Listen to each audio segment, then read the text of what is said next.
Roger Stone is again at the center of controversy. This time, it's causing a shakeup at the Department of Justice. Stone is the sixth former associate of President Trump to be convicted on cases stemming from the Mueller investigation.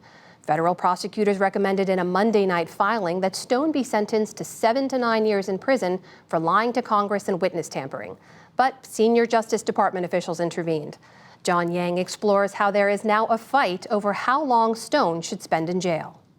Amna, the new filing makes no recommendation for Stone's sentence, deferring to the judge in the case. It said the original 7 to 9 years could be considered excessive and unwarranted. The shift comes hours after a middle-of-the-night presidential tweet calling the original recommendation horrible and very unfair. Cannot allow this miscarriage of justice. Late today, the president said he had not intervened in the case. No, I didn't speak to the judge. I'd be able to do it if I wanted. I have the absolute right to do it. I stay out of things to a degree that people wouldn't believe, but I didn't speak to him. I thought the recommendation was ridiculous. I thought the whole prosecution was ridiculous. And now all 4 of the line prosecutors in the Stone case have quit the case, and at least one of them has quit his job entirely. Matt Zatopowski covers the Justice Department for the Washington Post, and he joins us now from their newsroom. Matt, we just heard the president say he had nothing to do with this. What's your reporting tell you about how this happened and what the sequence of events was? Yeah, the Justice Department also denies that there was any contact between the White House and them in the last day or two when this all transpired. Here's our best understanding so far. In recent days, there had been great argument internally about what to do with the Stone sentencing recommendation, which kind of these line prosecutors, these guys who tried to withdraw from the case today, advocating for a guideline sentence, 7 to 9 years, and their supervisors pushing back. We don't know exactly why they were pushing back. I think it's fair to assume now that it was probably because of pressure from Justice Department leadership.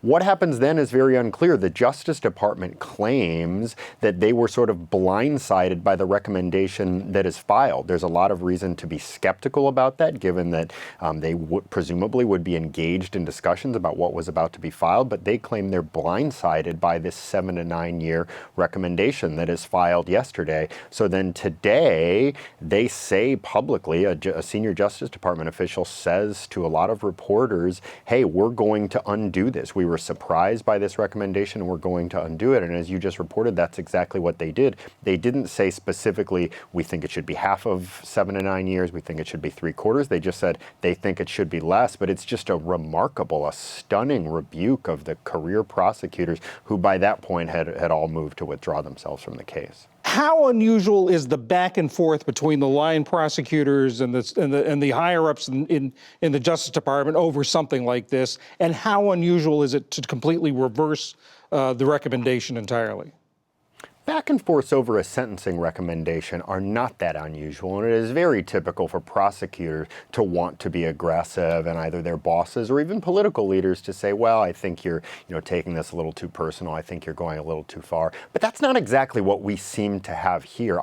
Can't say that I've ever seen a case where the department has made a recommendation and then not 24 hours later reversed itself. That's just so unusual. And given that there was such debate, you would think that Justice Department leaders would be paying close attention to what was filed and would want to sign off on what was about to be filed. So we still have a lot of questions there, but suffice it to say, this is all very unusual. While debate about what should be recommended is not unusual, we have something much more than that in this case. And the line prosecutors, the prosecutors who know the details of the case, involved in it day to day, they're the assistant U.S. attorneys who appear in court as opposed to the U.S. attorney who sort of supervises the office.